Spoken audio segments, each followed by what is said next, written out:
নমস্কার, সকলকে স্বাগত জানিয়ে শুরু করছি আপনাদের প্রিয় অনুষ্ঠান জীবনের আলো। সকলে নিশ্চয়ই খুব ভালো আছেন। দেখুন, আমাদের প্রত্যেক জীবনের বেশ কিছু গুরুত্বপূর্ণ জিনিস রয়েছে, যেগুলো প্রত্যেক মানুষের ভীষণ প্রয়োজন। এর সঙ্গে সঙ্গে মানব জীবন সাকসেসের জায়গা, অর্থাৎ আপনি যদি আপনার জীবনের সঠিক দিশা পেতে পারেন বা পেতে চান, তাহলে কিছু জিনিস রয়েছে যেগুলো অবশ্যই আপনার মধ্যে থাকতে হবে বা আপনার কাছে থাকতে হবে। সেগুলো কি কি? প্রথম অবস্থায় দেখুন, একটা সংসার সে শান্ত হোক বা সে উন্নত মানের হোক, সেক্ষেত্রে সেই সংসারে অবশ্যই তার পরিবারের প্রত্যেকটা মেম্বার আপনি চান সুস্থভাবে থাকতে। এরকমই আপনি আপনার সন্তানের ক্ষেত্রেও সেটা আশা করেন। অর্থাৎ একটা জাতক জাতিকার সর্বদাই তার পরবর্তী জেনারেশন সে যাতে উন্নতি লাভ করতে পারে, সে জীবনে তার থেকে ভালো জায়গায় যেতে পারে, সেটা তো প্রত্যেকটা মানুষই চায়। কিন্তু এর ক্ষেত্রে কিছু প্রশ্নর সম্মুখীন হয়, যখন কোনো জাতক জাতিকার সব কিছুই রয়েছে কিন্তু নেই তার পরবর্তী জেনারেশনের মানুষটি, অর্থাৎ তার সন্তান নেই। অর্থাৎ এই সন্তান সুখ খুব গুরুত্বপূর্ণ। আপনার হয়তো প্রচুর কিছু আছে, কিন্তু আপনার সেই প্রচুর কিছু সেই সম্পত্তির সে উত্তরাধিকার কাউকে রাখতে পারছেন না, বা আপনার সন্তানই নেই। যেমন একটা মেয়েদের ক্ষেত্রে সব থেকে বড় আশীর্বাদের প্রাপ্ত জিনিস যেটা ঈশ্বর দেওয়া, সেটা হচ্ছে তার সন্তান। সেই রকমই এই সন্তান কেন আসে না, সন্তান ক্ষেত্রে সমস্যা কেন হয়, এখানে রয়েছে যেমন আপনারা যেমন মেডিকেল সায়েন্স, সেখানেও তার কিন্তু ইঙ্গিত রয়েছে। কারণ আপনারা মেডিকেলে বিভিন্ন টেস্ট করেও দেখেন যে সন্তান আসছে না, তার কোনো সুরাহা আপনারা হয়তো পান না। এবং তার সঙ্গে সঙ্গে অ্যাস্ট্রোলজি, অর্থাৎ মেডিকেল অ্যাস্ট্রোলজিও বলছে যে সন্তান ক্ষেত্র কোন কোন বিশেষ গ্রহর অবস্থান সঠিক না থাকলে পারে তার সন্তান যোগ হয় না। অর্থাৎ এই সন্তান যোগের ক্ষেত্রে মেডিকেল অ্যাস্ট্রোলজি বলছে যে ছেলেদের ক্ষেত্রে শুক্র গ্রহ এবং মেয়েদের ক্ষেত্রে মঙ্গল গ্রহটা যদি বলবৎ না থাকে, যদি নেগেটিভ ভাইব্রেশনের সঙ্গে কানেক্ট না হয়, তাহলে তাদের সন্তান বা তাদের উত্তরাধিকার সূত্রে বা তাদের বংশর পরম্পরায় যে জায়গাগুলো সেটা চলবেই। কিন্তু এখানে যদি কোনো সমস্যা, কোনো ব্রেকেজ থাকে, তাহলে সেই ক্ষেত্রে কিন্তু তার সন্তান ক্ষেত্রেও সমস্যা তৈরি হবে। তাহলে একটু দেখে নিই যে মেডিকেল অ্যাস্ট্রোলজিতে যে গ্রহ দুটো বললো, সেই গ্রহের কতটা কার্যকারী ক্ষমতা রয়েছে। মেয়েদের ক্ষেত্রে দেখুন, মঙ্গল আমাদের রক্ত এবং মাংসপেশি ইঙ্গিত করে আমাদের শরীরের, এবং সেটা মেয়েদের ক্ষেত্রে ভীষণ ইম্পর্ট্যান্ট একটা বিষয়, যেটা তার সন্তান ধারণ করার ক্ষেত্রে। অর্থাৎ মঙ্গল যদি কোনো কারণে ইনঅ্যাক্টিভ হয়ে যায়, দেখা গেল কেতুযুক্ত রয়েছে, রাহুযুক্ত রয়েছে, বা এদের কোনো কানেকশান রয়েছে, বা দেখা গেলো শনি কানেকশান রয়েছে, বা কখনো দেখা গেল যে রবির কানেকশানও কিন্তু অনেক সময় তাদের সন্তান ক্ষেত্র নষ্ট হয়ে যায়, বা বারংবার মিসক্যারেজ হয়, বা সন্তান আসতেই চায় না। আবার দেখবেন যে কোনো কোনো ক্ষেত্রে দেখবেন পঞ্চম ভাব, আমি গ্রহগত কানেকশন যেমন বললাম, সেরকম গ্রহগত কানেকশন আবার ছেলেদের ক্ষেত্রে বলা হচ্ছে যে শুক্র গ্রহ তার ক্ষেত্রে যদি নেগেটিভ হয়, শুক্র গ্রহ দেখা গেলো নিচস্থ হয়ে গেছে, শুক্র গ্রহ এমন কিছু গ্রহগত কানেকশন পেয়েছে যেটা তার শুক্রের যে সঠিক ফল, সে ফলটা দিতে পারছে না, এবং ডিগ্রিগত কানেকশন সেটাও কিন্তু খুব গুরুত্বপূর্ণ। এবং তার কারণে সেই শুক্র সে সঠিক ফল না দেওয়ার কারণে সন্তান আনার ক্ষেত্রে যে উপাদানগুলো প্রয়োজন ছেলেদের ক্ষেত্রে, সেই জায়গাটা কোনো ব্লকেজ তৈরি হচ্ছে, কোনো হরমোন গ্ল্যান্ড সেটা ব্লকেজ করছে, এবং সেটা মেয়েদের ক্ষেত্রেও তৈরি হতে পারে, ছেলেদের ক্ষেত্রেও তৈরি হতে পারে, কিন্তু সেটা গ্রহগত কানেকশনের পরিপ্রেক্ষিতে। তা অনেক সময় দেখবেন যে একটা জাতক জাতিকার সেক্ষেত্রে এই মঙ্গল গ্রহ যেমন বললাম, শুক্র গ্রহ তেমন বললাম, খুব গুরুত্বপূর্ণ, এবং এরা দেখা যাচ্ছে যে এমন কিছু কনজাংশন জায়গায় গিয়ে অবস্থান করেছে যার কারণে কোনো গ্ল্যান্ড দেখা গেল ব্লকেজ হয়ে যাচ্ছে। তাহলে এগুলো আপনারা দেখবেন যে এটার অ্যাস্ট্রোলজি ভাষাতে আমি বললাম, এগুলোর জন্য নির্দিষ্ট সায়েন্স বা মেডিকেল সায়েন্স কিন্তু তাদের আলাদা ল্যাঙ্গুয়েজে এগুলোকে কানেক্ট করে এবং সেই অনুযায়ী আপনারা ট্রিটমেন্ট করেন এবং সেই অনুযায়ী তাদের সন্তান আসে। এবং এর সঙ্গে সঙ্গে গ্রহগত কিছু প্রতিকার প্রতিবিধানও অবশ্যই প্রয়োজন। দেখবেন যে অনেক সময় সন্তান দেখা গেল সন্তান এসছে কিন্তু সন্তান ভূমিষ্ঠ হচ্ছে না, মিসক্যারেজ হয়ে যাচ্ছে। এটা কোনো কোনো ক্ষেত্রে তার সঙ্গে সঙ্গে গ্রহগত, যেমন অর্থাৎ বললাম যেমন মঙ্গল, সেই মেয়ের ক্ষেত্রে মঙ্গল বা চন্দ্র কিন্তু কানেক্টেড হয়ে যায়।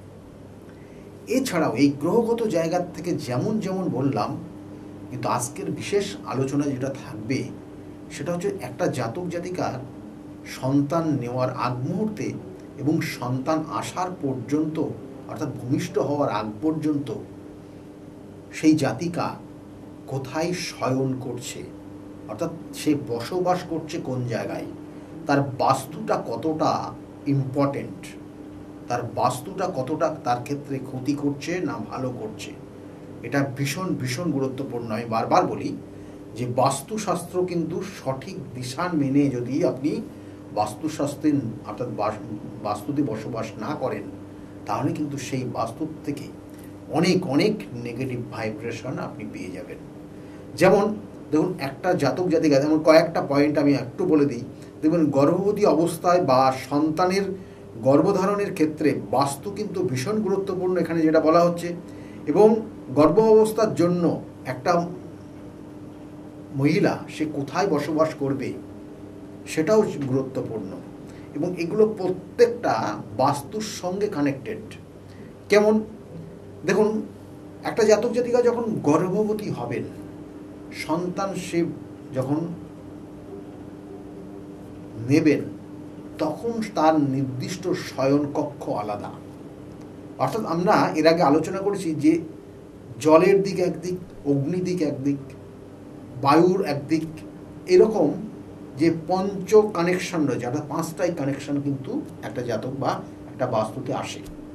এবং সেই অনুযায়ী একটা জাতক জাতিকা যদি জলের দিকে অর্থাৎ উত্তর দিকে সবসময় থাকে, যে দিকটা জল, তাহলে সেক্ষেত্রে বা দেখা যাচ্ছে যে নর্থ ইস্ট কর্নার, যেটা হচ্ছে আমরা বলি নর্থ ইস্ট কর্নার হচ্ছে খুব ইম্পর্টেন্ট, খুব শুভ, এবং সেটা কিন্তু একমাত্র ওইখানে কানেক্ট করে একমাত্র কিন্তু শিব বা দেবতাদের অবস্থান। ওখানে যদি কেউ শয়ন করে বা কোনো নবদম্পতি ওখানে যদি শয়ন করে, তাহলে তাদের কিন্তু সন্তান আসবে না, কারণ ওই জায়গাটা ব্লকেজ জায়গা। শিব আমাদের সংহারের প্রতীক, এবং তার সঙ্গে সঙ্গে উত্তর দিক জলাশয়ের দিক, ঠান্ডার দিক, তাহলে সেখানে কোনো কারণে সন্তান আসবে না।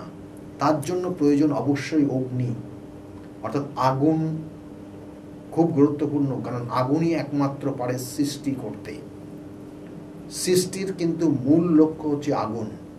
তাহলে অগ্নিকোণে যদি তারা বসবাস করে, শয়ন করে, তাহলে তাদের সন্তান আসবে। যারা যারা এই মুহূর্তে দেখবেন সন্তান আসছে না, সন্তান নিয়ে সমস্যায় রয়েছেন, হয় দেখা যাচ্ছে যে আপনি ঈশান কোণে শয়ন করছেন বা অন্য কোনো জায়গায়, অগ্নিকোণটা কিন্তু নবদম্পতিদের জন্য খুব খুব গুরুত্বপূর্ণ, অগ্নিকোণ এবং নৈঋত কোণ। এবং এই যে সন্তান আসলো, সন্তান আসার পরে সে কোথায় বসবাস করবে, কোন ঘরে শয়ন করবে, ম্যাক্সিমাম সময়টা কোন ঘরে থাকবে, কিছু সময় কোন ঘরে থাকবে, এগুলো প্রত্যেকটা গুরুত্বপূর্ণ কানেক্টেড। কারণ সন্তান সে এসছে এবং সে ধীরে ধীরে ধীরে ধীরে কিন্তু তার কিন্তু সে বৃদ্ধি হচ্ছে, অর্থাৎ সে বাড়ছে, এবং তাকে অর্থাৎ সেই নারীকে বা সেই গর্ভবতী মাকে তাকে অবশ্যই সকালের দিকে অর্থাৎ ঠিক 10টা পর্যন্ত তাকে অবস্থান করতে হবে নর্থ ইস্ট কর্নার, যে কোণ দিয়ে সূর্য উদিত হয়, এবং তারপরে সে ম্যাক্সিমাম সময় শয়ন করবে দক্ষিণ এবং পশ্চিম কর্নার, যেটা হচ্ছে নৈঋত কোণ। তাহলে সেই জাতক ধীরে ধীরে পুষ্টিগত গুণ কমপ্লিট অর্থাৎ পুষ্টিগত জায়গার পরিপূর্ণতা নিয়ে সেই জাতক বা সেই গর্ভবতী মা তার সন্তানকে কিন্তু বড় করতে পারবে। তাহলে এটার এই নির্দিষ্ট কানেকশন দিচ্ছে। এইবার আরও কিছু কিছু কানেকশন রয়েছে। কখনো কখনো দেখবেন যে আমরা কি করি, মানে ভুল করে বা আমরা অনেক ক্ষেত্রে না জেনে শুনে সেই গর্ভবতী মাকে এমন জায়গায় শয়ন করাচ্ছে, সে তো হয়তো আমি যে পয়েন্টগুলো বললাম সেই অনুযায়ী করছে, হয়তো সে নৈরিত কোণেই থাকছে বা সে হয়তো দক্ষিণ দিকে থাকছে বা কোনো একটা জায়গায় থাকছে, কিন্তু দেখা যাচ্ছে তার যেখানে শয়ন করছে তার উপরে বিম গেছে। অর্থাৎ এই বিমটা কিন্তু বড় এফেক্টেড, এবং প্রত্যেকের জন্য এটা, সে গর্ভবতী মা তার জন্যই না, আপনি সুস্থ মানুষের যদি মানুষ হন, আপনি ওই বিমের নিচে, যেটা হচ্ছে দেখবেন যে ওপর দিয়ে ছাদের সঙ্গে যে বিমটা যায় তার নিচে যদি আপনি শয়ন করেন, ধীরে ধীরে আপনি অসুস্থ হয়ে যাবেন। আপনাকে মনে হচ্ছে কেউ যেন চেপে ধরে রেখেছে, আপনি জীবনে তো সাকসেস পাবেন না, শরীরটা দিন দিন ড্যামেজ হয়ে যাবে। এবং সেক্ষেত্রে গর্ভবতী মায়ের ক্ষেত্রেও কিন্তু ভীষণ ভীষণ ইম্পর্টেন্ট এই যে সন্তান আসার পর থেকে যতদিন না সন্তান প্রসব হচ্ছে, তাহলে তার ক্ষেত্রে তাকে সর্বদাই আমরা কি করি, তাকে আনন্দে ভরিয়ে রাখি। সব সময় তার সে কোনোভাবে যেন নেগেটিভ এনার্জি বা কোনো রকমের নেগেটিভ চিন্তা না করে, সবসময় সে পজিটিভ মাইন্ডে থাকে, সেই রকম আমরা চেষ্টা করি তাকে পজিটিভ মাইন্ডে রেখে দেওয়ার। এবং এমনকি সে তার দৃশ্যগুলোই, অর্থাৎ সে একটা কোনো দৃশ্য দেখে সে যেন মনে যেন ব্যথা না পায়, তার মনের অর্থাৎ কোনো রকমের কষ্ট না পায়, সেইগুলো কিন্তু তাকে সেইভাবে সেই সময়ের জন্য ব্লকেজ করে রাখি। কারণ সেই তার সমস্যা হলে সে কিন্তু তার সন্তানের ওপর সেই এফেক্টগুলো তৈরি হয়। এবং সেক্ষেত্রে অনেক সময় দেখা যাচ্ছে যে এমন কিছু দৃশ্য দেখলো, এমন কিছু তার মানসিক ভাবে আঘাত পেল, তার কারণে সেই সকল জাতক জাতিকা দেখবেন যে কোনো সময় তার মিসক্যারেজ পর্যন্ত হয়ে যায়। এই মানসিক চাপ বা মানসিক আঘাত, এটা কিন্তু খুব ভয়ানক।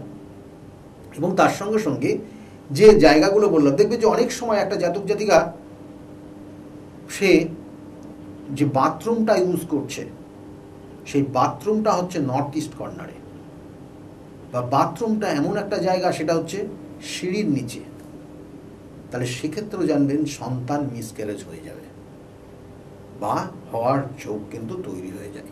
তাহলে এগুলো কিন্তু সতর্কভাবে থাকতে হবে, এবং সতর্ক না থাকলে সন্তান বা গর্ভবতী মায়েদের ক্ষেত্রে কিন্তু এটা বিপজ্জনক। দেখবেন যে অনেক সময় প্রিম্যাচিউর বেবি, আপনারা দেখেন অনেক সময় দিয়ে প্রিম্যাচিউর হয়ে গেছে। এই প্রিম্যাচিউর বেবি তার ক্ষেত্রে অবশ্যই সেক্ষেত্রে তার যেমন কষ্টদায়ক পরিস্থিতি, বাবা মায়ের কষ্ট, এবং তারপরে দেখা গেল তাকে যে বাঁচিয়ে রাখা, মানে এটা বিরাট ব্যাপার।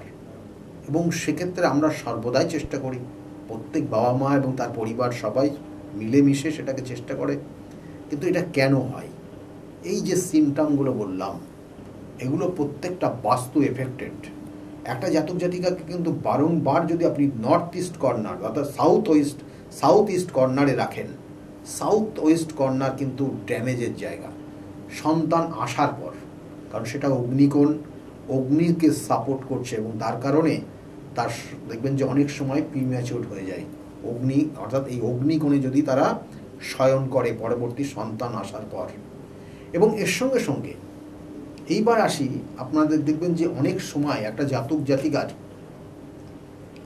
যেমন বললাম যে বাথরুম বা ওয়াশরুমটা যে ইউজ করছে সিঁড়ির তলায়, এটা কখনোই উচিত না।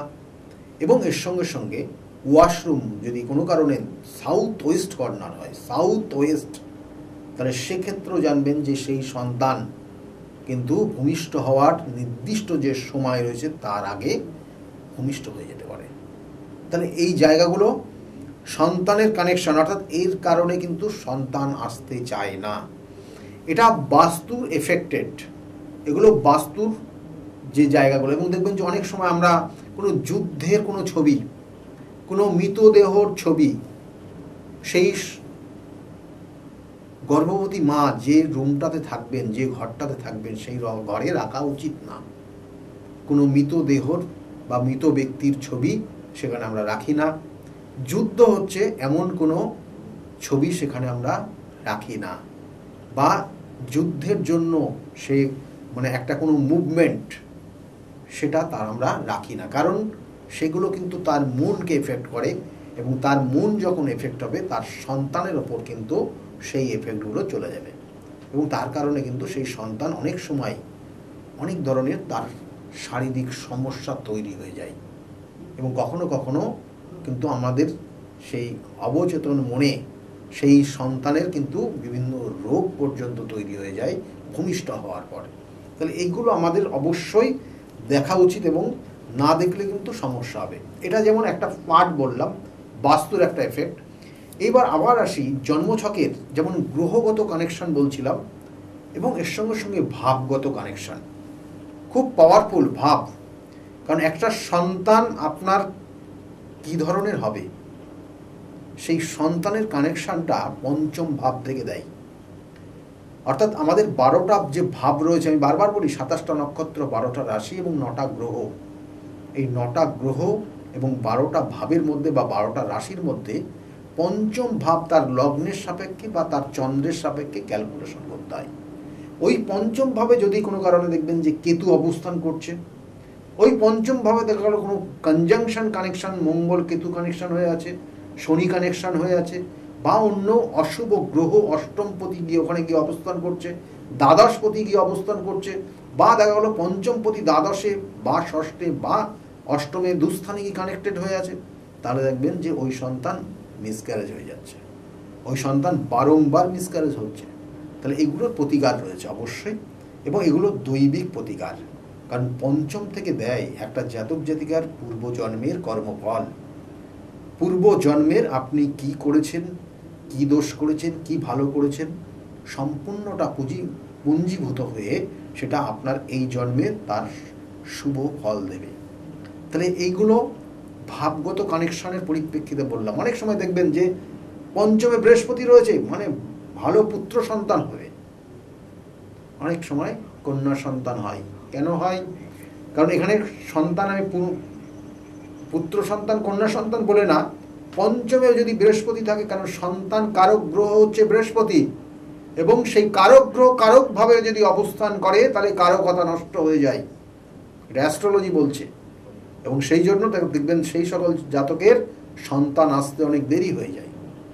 আবার কোনো কোনো ক্ষেত্রে দেখবেন যে আমরা হাতের রেখা দেখবেন, হাতের রেখাও বলে দেবে আপনার সন্তান কটা আছে এবং সন্তান কবে ভূমিষ্ঠ হবে, তার নির্দিষ্ট ইঙ্গিত রয়েছে। যেটা দেখবেন যে আপনার যে বৃদ্ধা আঙুল রয়েছে, এই বৃদ্ধা আঙুলের নিচের পোর্শনটা, এখানে সন্তানের ক্যালকুলেশন তো আছে। কটা রেখা দেখবেন যে ওখান থেকে তৈরি হয়ে ঊর্ধ্বগামী হয়েছে, কটা মোটা রেখা তৈরি হয়েছে, কটা রেখা ছোট ছোট আছে। তাহলে ওই যেগুলো লম্বা হয়ে ঊর্ধ্বগামী হচ্ছে সেই রেখাগুলো আপনার সন্তান হবে বা সন্তান আছে। যে রেখাগুলো দেখবেন যে তৈরি হয়েছে, ওখান থেকে উৎপত্তি হয়েছে কিন্তু অল্পটা গিয়েই ব্রেক করে গেছে, তার মানে ওই সন্তান আপনার মিসক্যারেজ আছে। খুব ইম্পর্টেন্ট এই যে জায়গাটা, শুক্রের এই অবস্থানটা, এটার উপর ডিপেন্ড করে আপনার ক্ষেত্রে সন্তান কটা হবে, সন্তান কটা ভূমিষ্ঠ হবে না বা মিসক্যারেজ হয়ে যাবে। আপনার সন্তান কতটা উন্নতি করবে জীবনে, কত দূর পর্যন্ত সে পৌঁছাবে, জীবনে কতটা সাকসেস পাবে, আপনার নাম যশ খ্যাতি জায়গাটাকে কতটা ধরে রাখতে পারবে, সেটাও কিন্তু আপনার ওই হাতের রেখার ওই নির্দিষ্ট জায়গা কানেক্ট করে। সেই জন্য আমি বারবার বলি যে নির্দিষ্ট কানেকশনের পরিপ্রেক্ষিতে একটা জাতক জাতিকার সন্তান ভাগ্য কি আছে না আছে তার ক্যালকুলেশন করতে হয়। দেখবেন যে অনেক সময় আমাদের কিছু অশুভ কর্ম বা আপনার পূর্বজন্মের কিছু কর্মফল আপনার জীবনের সমস্যা নিয়ে আসছে। পূর্বজন্মের এমন, আমরা তো সাধারণত এই জন্মে দেখবেন জ্ঞানত বা অজ্ঞানত অনেক জাতক জাতিকা অনেক ধরনের পাপ কর্ম করে বসে। হয়তো আপনি অজ্ঞানতই, আপনি জানেন না যে এই কর্মটা সঠিক, কিন্তু আপনি করে ফেললেন পাপ কর্ম। তাহলে এগুলোর প্রায়শ্চিত্ত রয়েছে। দেখবেন যে অজ্ঞানত বসে আপনি কোনো কর্ম করে বসেছেন বা জ্ঞানত বসে, এবং তার প্রতিস্বরূপ অর্থাৎ তার প্রতিশোধ স্বরূপ এই জন্মে অনেক সময় দেখবেন মিসক্যারেজ হচ্ছে। খুব ইম্পর্টেন্ট, সন্তান আসছে 2 মাস 3 মাসের মাথায় গিয়ে মিসক্যারেজ হয়ে যাচ্ছে, বহু, এবং লাস্টে গিয়ে ডাক্তার বলছে যে এটা লাস্ট চান্স, আপনার পরবর্তীতে কোনো অন্য স্টেপ নিতে হবে। কেন? এই কারণ হচ্ছে দেখবেন যে অনেক সময় আমরা জাতক জাতিকারা তারা পূর্ব জন্মে এমন কিছু অশুভ কর্ম করে বসি, তার কারণে এই জন্মে সমস্যা হয়। অনেক জন্মের পিতৃদোষ, অনেক জাতক জাতিকার দেখবেন পিতৃদোষ রয়েছে, অনেক জাতক জাতিকার কিছু বিষ যোগ রয়েছে, অনেক জাতক জাতিকা দেখা গেল সম্পত্তি নিয়ে কোনো বাদ বিবাদে ফেসে বা সমস্যার মধ্যে পূর্বজন্মে ছিলেন, যার অভিশাপ আপনাকে এই জন্মে গ্রহণ করতে হচ্ছে, এবং তার কারণে দেখা গেল সন্তান আসছে না, বা দেখা গেল যে আপনার সন্তানের যে নির্দিষ্ট স্থান সেখানে নির্দিষ্টভাবে তার অপারেশন করে কিছু কেটে বাদ দিতে হচ্ছে। তাহলে এগুলো কিন্তু হয়ে যায় প্রত্যেকটা চার্টের কিন্তু কানেকশনের পরিপ্রেক্ষিতে এবং তার সঙ্গে সঙ্গে পূর্বজন্মের কর্মফলের পরিপ্রেক্ষিতে। সেই জন্য আবার বলছি, এগুলোর প্রত্যেকটা আমি যে বিষয়গুলো আলোচনা করলাম, বাস্তু বললাম, হস্তরেখা বললাম, কারণ আপনার হাতের রেখাও কিন্তু বলে দেবে আপনার সন্তান জায়গা কতটা আছে, যেমন নির্দিষ্ট পয়েন্ট বললাম। এছাড়াও যদি জন্মছকের আপনি বা আপনার হাতের রেখায় দেখবেন যে এই যে মাঝের এই পোর্শনটা, তালুটা, এটা যদি ডাউন নিচের দিকে নেমে যায়, খুব গর্ত বেশি হয়ে যায়, দেখবেন যে আপনার সত্যি করে বারংবার মিসক্যারেজ হয়ে যাচ্ছে, সন্তান আসছে না। তাহলে আপনার ক্ষেত্রে কখনো কখনো গুপ্ত শত্রু থাকে। এই গুপ্ত শত্রু আপনাকে কিভাবে ক্ষতি করবে, আপনাকে হয়তো এমন কিছু প্রলোভন দিয়ে এমন কিছু খাবার দিল, গর্ভবতী মায়েদের ক্ষেত্রে এটা উদ্দেশ্য করে বলছি, খুব কেয়ারফুলি চলবেন। শত্রু যখনই আপনি তাদের থেকে নিজেকে এড়িয়ে চলার চেষ্টা করবেন এবং নিজে ভালো থাকার চেষ্টা করবেন, কারণ শত্রু কিন্তু সব সময় আপনাকে ক্ষতি করারই চেষ্টা করে, কোনো শত্রু ভালো করার চেষ্টা করে না। তাই শত্রুই হয়। এবং এর সঙ্গে সঙ্গে আপনি জানবেন যে কোনো সময় দেখবেন যে আপনি আপনার জীবনের অর্থাৎ সেই শত্রুতার কবলে পড়ে এমন কিছু ক্রিয়া করে বসলো, তাতেও দেখা গেল যে আপনার ক্ষেত্রে সমস্যা হয়। সেই জন্য সন্তান আসার পরে দেখা গেল যে অনেকে এটা প্রকাশ করতেই চায় না। অনেকে দেখবেন যে সন্তান দেখা গেল তার অনেক দৃষ্টি, বলা হয় না নজর দৃষ্টি, খুব সাংঘাতিক নেগেটিভ ভাইব্রেশন। তাহলে এইগুলো কিন্তু তাদেরকে মেনে চলা এবং এড়িয়ে চলার অবশ্যই উপদেশ রয়েছে। সেগুলো করলে আপনার ক্ষেত্রে অনেক সমস্যার থেকে আপনি বেরিয়ে আসতে পারবেন। কিন্তু আমি বারবার বলি, প্রতিকার প্রতিবিধান সঠিক গাইডলাইন জীবনকে পরিবর্তন করতে পারে। আপনার যে সমস্যাগুলো পয়েন্ট টু পয়েন্ট বললাম, দেখা হলো আপনার ক্ষেত্রে মঙ্গল ডিস্টার্ব হয়ে আছে, কেতু পঞ্চমভাবে কানেকশন হয়ে আছে, শনি কেতুর কানেকশন রয়েছে, রাহুর সঙ্গে শনি অবস্থান করছে, পঞ্চমটা পীড়িত হয়ে গেছে, সন্তান আসতে চাইছে না, এর নির্দিষ্ট অ্যাস্ট্রোলজিক্যাল প্রতিকার রয়েছে। আপনার ক্ষেত্রে পূর্ব জন্মের কর্মফল, যে কর্মফলের জন্য আজকে আপনার সন্তান এসেও মিসক্যারেজ হচ্ছে বা সন্তান আসতে চাইছে না, প্রচুর অর্থ রয়েছে, আপনার সম্পত্তি রয়েছে, কিন্তু একটা সন্তান নেই, কষ্টে দুঃখে রয়েছেন, জানবেন যে এগুলো পূর্ব জন্মের কিছু কর্মফল। এগুলোর জন্য নির্দিষ্ট দৈবিক প্রতিকার প্রতিবিধান যেগুলো রয়েছে, সুতরাং সেই জায়গাগুলো যদি সঠিকভাবে ক্রিয়া করে আপনাকে যদি কোনো গাইডলাইন দেওয়া যায়, তাহলে সেখান থেকে আপনি বেরিয়ে আসতে পারবেন এবং আগামী দিনে খুব আনন্দের সঙ্গে ভালোভাবে আপনার জীবনযাপন চলবে। সেই জন্য বারবার বলি যে বিগত দিনে বহু মানুষ তারা প্রতিকার প্রতিবিধান নিয়ে আজকের জায়গায় তারা ভালো রয়েছে। তাদের মুখ থেকে শুনুন তারা কতটা ভালো রয়েছে আজকের জায়গায় দাঁড়িয়ে। শুনতে থাকুন। সকলে ভালো থাকবেন। আগামী দিনগুলো প্রত্যেকের খুব শুভ হোক, এই শুভকামনা রইল। নমস্কার। ডক্টর গৌতম শাস্ত্রী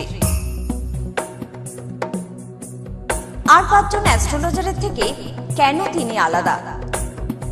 স্বাভাবিকভাবে আপনাদের মনে এই প্রশ্ন আসতেই পারে। দূর দূরান্ত থেকে নানান সমস্যায় জর্জরিত মানুষ ছুটে আসেন তার কাছে।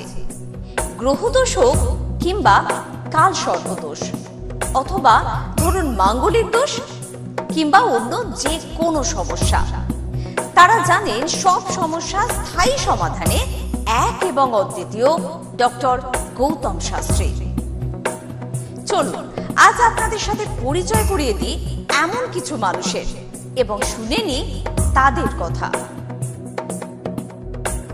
আমার বাবা 2021 সালে প্রথমবার স্যারের কাছে আসেন, আর মানে বাবার ব্যাপারে যে প্রেডিকশনগুলো করা হয়, মানে প্রত্যেকটা প্রেডিকশন প্রচণ্ড অ্যাকিউরেট ছিল। তারপরে তো বাবার বিভিন্ন কাজে মানে স্যার হেল্প করেছেন, যেগুলোতে রেমেডি দিয়ে প্রত্যেকটা কাজই তারপর মানে খুব আমরা ফলও পেয়েছিলাম। তারপর মা আমায় নিয়ে আসে। আমার ব্যাপারেও স্যার যে প্রত্যেকটা প্রেডিকশন করে প্রত্যেকটাই এতটাই অ্যাকিউরেট ছিল, মানে অনেকটা অবাক করার মতোই অ্যাকিউরেট ছিল। আর মানে মনে হয়েছিল আরও আগে আসলেই ভালো হতো, আরও অনেক কিছু বেটার হতে পারতো। কিন্তু তারপরে যখন রেমেডি নেওয়ার পরে আর প্রচণ্ড অনেক রকম ফল পেয়েছি আমি, আমার মা, আমার বাড়িরও সবাই এসেছে, মানে সবাই অনেক ভালো ফল পেয়েছি। আর মানে স্যার শুধুমাত্র ফলের দিক থেকেই না, এখানে এসে পুজো দিয়ে স্যারের ব্যবহারও খুব ভালো। আর মানে প্রত্যেকটা জিনিসের ক্ষেত্রে তিনি মানে খুব অ্যাটেন্টিভ, খুব ভালোভাবে শোনেন, প্রত্যেকটা জিনিসের সেভাবেই সলিউশন দেয়। তো আমি এসে তো খুব ভালো ফল পেয়েছি। আপনারা যদি দেখে থাকেন আসবেন, মানে অবশ্যই ফল পাবেন। অনুপ চন্দ্র, আমি ডক্টর গৌতম শাস্ত্রী স্যারের সাথে বিগত 6 বছর ধরে মানে যোগাযোগে আছি। আমি যখন কলেজে স্টুডেন্ট ছিলাম তখন থেকে স্যারের কাছে কনসালটেশন নেই। পড়াশোনাতে ওনার গাইডেন্সের মাধ্যমে আমি বিটেক কমপ্লিট করি, তারপরে আরও কিছু পড়াশুনো করছি এখন। সাথে সাথে কেরিয়ারে ওনার প্রচুর গাইডেন্স পেয়েছি। ওনার গাইডেন্সের মতো আমি এখন একসাথে 3খানা ব্যবসা প্যারালালি রান করছি। 3টেই কিন্তু ইন্ডিয়ার বাইরে, নট অনলি ইন ইন্ডিয়া, 3টে ইন্ডিয়ার বাইরে। এখন একটা ছোট অ্যাচিভ করেছি।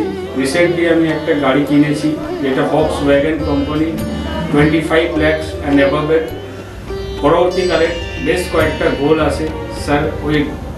স্যারের গাইডেন্সের মাধ্যমে সেই গোলসের ওপরে আমি টাইম টু টাইম কাজ করছি। ওনার কনসালটেন্সিটা এতটাই ভালো কি আপনাকে উনি মান্থ টু মান্থ বলতে পারেন কি কোন সময়ে আপনি কিভাবে রিঅ্যাক্ট করবেন, কিভাবে এক্সিকিউট করবেন নিজের কাজ। যদি আপনি সেই কাজগুলো সেই ওনার কথা অনুযায়ী আপনি যদি এক্সিকিউট করেন, ডেফিনেটলি আপনার গোলটাও টাইম মতো কমপ্লিট হবে। আর আমি সবাইকে এটাই বলবো, যদি আপনারা বিশ্বাস করে আসেন তবেই কিন্তু হবে। যদি বিশ্বাস না থাকে তাহলে কিন্তু কোনো কিছু হবে না। আপনাকে সেই বিশ্বাসটা রাখতে হবে। নমস্কার, আমি শ্রাবণী দাস, আমি হালিশহর থেকে আসছি। স্যারের এখানে আমি খুব বেশি দিন আসছি না, তবে আমার ফ্যামিলির অনেককে নিয়ে আমি এখানে এসেছি। এখানে এসে স্যারের কাছ থেকে আমি অনেকভাবে উপকৃত হয়েছি। যেমন আমার এক কাজিন, ওর অফিসের কোনো প্রবলেম হচ্ছিল, ও কোনোভাবে স্থিতি হচ্ছিল না অফিসের কোনো কাজের। স্যার বলেছিলেন যে ও পুরনো যেখানে কাজ করছে সেখান থেকেই ওর কাজ, আবার ওখান থেকে ওকে ডাকবে এবং সেখানেই ওর স্থিতি হবে। সেটাই হয়েছে। আবার আমার আরেক রিলেটিভের গাইনিক কোনো প্রবলেম হচ্ছিল, সেই প্রবলেমও উনি যা বলেছিলেন যে সেই প্রবলেম ঠিক হয়ে যাবে, সেই প্রবলেম ঠিক হয়ে আমাদের ফ্যামিলিতে এখন নতুন একজন মেম্বার আসছেন। এই জন্য আমরা খুব খুশি। ওনার কাছে এসে আমরা নানাভাবে অনেকভাবে উপকৃত হচ্ছি। স্যারের কাছে আমি 2019 সাল থেকে আসছি। তো আমি স্যারের কাছে এসে আমি স্যারের যা প্রেডিকশন ছিল সবগুলোই মিলে গেছে এবং হুবহু আমার কিছু না বলার আগেই উনি সব কিছু বলে দিয়েছিলেন। তাই জন্য আমি ফল পেয়েছি বলে আমি ওনার কাছে এত দূর কাঁচরাপাড়াতে এসেছি। দাদার কাছে এসে আমি আমার নিজের সংসারের যা দায়িত্ব ছিল, অসুবিধা ছিল, সেই সবগুলোও আমি পেয়েছি। কি কাজকর্ম ছিল না, সেই সব কাজকর্মগুলোও আমি নিজের এতে পেয়েছি, সব কিছু পেয়েছি। যেখান থেকে যা আমি ঋণ করেছিলাম সেগুলোও আমি আজ শোধ করতে পেরেছি। নিজেকে অনেক সংসার থেকে আমি মুক্ত হতে পেরেছি সব কিছু করে। আমি গৌতম শাস্ত্রীকে দেখে, টিভির পর্দায় দেখে তার নর্মতা, ভদ্রতা আমার খুব মনে লেগে গেল। তখন তাকে খুঁজতে খুঁজতে তার কাছে আসি। কিন্তু অনেক জ্যোতিষী দেখেছি টিভি পর্দায়, আমার মনের মতো হয়, কিন্তু ওনার ভাষা সব কিছু আমার খুব ভালো লাগে। ওই জন্য ওনার কাছে এসে আমি অনেক উপকৃত। আমার দেহের এবং মনের শান্তি, অনেক কিছু আমার নিজের জনদের, ছেলে মেয়ে নাতনিদের জন্যে অনেক সমস্যা উনি সমাধান করে দিয়েছে। আমার এক নাতনির 16 বছর বাচ্চা হয় না, তাকে পর্যন্ত এনে দেখালাম, তার কোলেও বাচ্চা দিয়েছে। এর থেকে আনন্দ আমার আর কি আছে? তার কোনো চাহিদা নেই, কোনো চাহিদা নেই, দিলেই কি না দিলেই কি, কোনো চাহিদা নেই। আপনারা একবার এসে যোগাযোগ করেন। কামাখ্যা মা, তারা মা, গৌতম শাস্ত্রী তাদেরই একজন ভক্ত। তাদের সাধনার ফলে আজকে আমাদের প্রত্যেকের কাছে পৌঁছিয়ে দিচ্ছে সেই শান্তির সাহারা। যে যেখানে আছেন, আপনারা যারা আসেননি তারাও এসে তার সঙ্গে দেখা করুন, যোগাযোগ করুন, আপনাদের সমস্যার সমাধান হবে ও শান্তি পাবেন। আমি তো খুব ভালোবাসি, অন্তর থেকে ভালোবাসি, কেন আমি তো উপকৃত। ভারতবর্ষ বই তার নামে যেন ছড়িয়ে পড়ে, আমার এই প্রার্থনা। আপনার নাম কি? আমার নাম পলি দাস। আপনি কবে থেকে আসছেন? আমি 4 বছর হয়ে গেল এখানে আসছি। আচ্ছা, আপনি যে এতদিন ধরে আসছেন, আপনি কোনো কাজ পেয়েছেন? অবশ্যই। হ্যাঁ, প্রথমে আমার মেয়েকে আমি পড়াশোনার ব্যাপারে, ওর যাতে পড়াশোনায় মন আসে এইসব ব্যাপারের জন্য এসেছিলাম। আস্তে আস্তে দেখলাম আমার মেয়ের অনেক ইমপ্রুভ হচ্ছে। তারপর আমি সবাইকে, আমার আশেপাশে বন্ধু বান্ধব, আত্মীয় স্বজন যে আছে সবাইকেই বললাম যে দেখো আমার মেয়ে অনেক চেঞ্জ হচ্ছে, মানে ও খুব দুষ্টু ছিল, পড়ায় মন বসতো না, সেগুলো হয়েছে। তারপর থেকে বন্ধু বান্ধব সবাইকে বললাম, সবাই আসলো, সবাই খুব আনন্দ, সবাই খুব খুশি, আমিও তো ভীষণ খুশি। আমার আচ্ছা, আজকের ডেটে দাঁড়িয়ে অ্যাস্ট্রোলজার ডক্টর গৌতম শাস্ত্রীর কাছ থেকে যে আপনি যে স্যাটিসফাই হয়েছেন, তা কতটা আপনি স্যাটিসফাই হয়েছেন? হ্যাঁ, আমি তো মানে সত্যিকারেরই মন থেকে বলছি, মানে পুরোটাই আমি আমার মানে যতটা আমি চেয়েছিলাম, বেশি তো মানে কম বললে ভুল হবে, বেশি হয়েছে, বরং আমার আনন্দের জায়গাটা এতটাই বেশি হয়ে গেছে। তার মানে আপনি পুরোপুরি স্যাটিসফাই, তাই তো? আমার নাম রাকেশ মণ্ডল, গ্রাম ডবলকোটা। এই দাদার কাছে এসেছিলাম, অনেক প্রবলেম ছিল, সেই প্রবলেম কিছুটা সলভ হচ্ছে এবং হবে। এই অমাবস্যার দিন এই যজ্ঞ হচ্ছে, অনেক দূর দূর থেকে মানুষজন আসছে, কাজ হচ্ছে বলে সবাই তো আসছে, আমিও এসছি, আবারও আসবো। নমস্কার, আমি জয়িতা গুহ। আমি গত এপ্রিল মাস থেকে খুব সমস্যায় পড়েছিলাম। আমার কাজের দিক থেকে সমস্যা ছিল, বসের সাথে এবং পারিপার্শ্বিক আমার যে কলিগরা ছিল তাদের সাথে খুবই সমস্যার জড়িত হয়েছিলাম। তো তারপরে সেই কাজটা আমি আর অবশেষে টিকিয়ে রাখতে পারিনি, সেটা আমাকে বাধ্য হয়েছিলাম আমি সেটা ছেড়ে দিতে। তারপরে একটা খুব আর্থিক দিক থেকে খুব ভেঙে পড়েছিলাম।